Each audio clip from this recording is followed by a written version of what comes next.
So we're going to continue on with the Code and Go mouse, but I'm going to show you a couple of things that you can do to make the Code and Go mouse a little bit more fun for you, your clients, because one thing you would love to get is like a piece of foam board or like a big piece of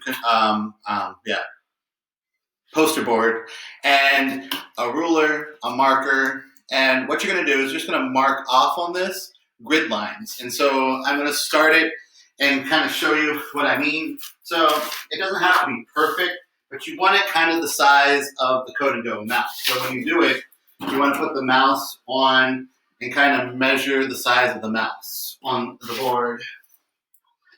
And then you can mark off on your board and start making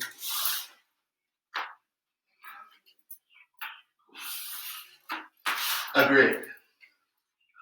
So I'll hold it up here in a second after I do a quick version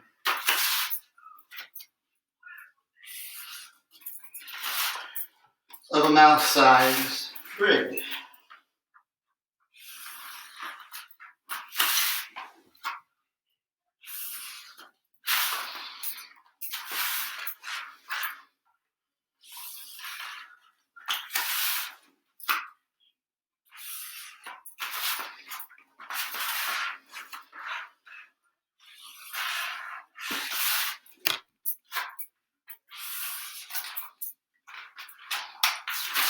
So you see we're getting started.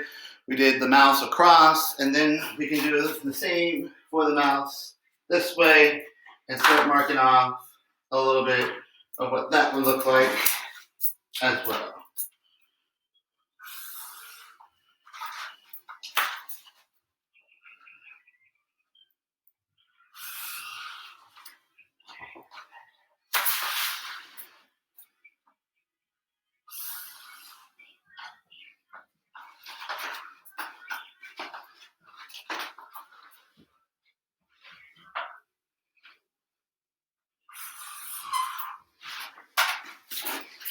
So we start marking off and we'll start to get this grid. What we can do with this grid is we can do lots of fun things. So we can lay this grid out. We can put down like pieces of cardboard or construction paper, and we can make obstacles that you have to code around and get from the start to the finish. So all these different things can be done with this board now. You can also do, if you want to review some math concepts, you can put all the numbers down and have them code and lay out the code path to all the even numbers, lay out the code path to all the odd numbers, lay out the code path to fractions that are equivalent to 1/2. Whatever you want to do, you can have them create a story. So you put images down and they have to code, and as they code, they have to tell the story from one picture to another. So there's a lot of things you can do with the Code and Go mouse. It's fun, great opportunities to work with your clients or your kids with this.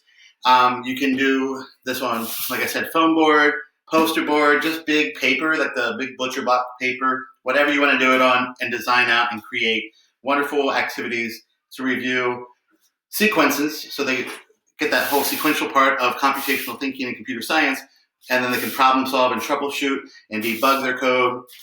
But also you can use it for problem solving with mazes, you can use it for math review, storytelling, whatever you want.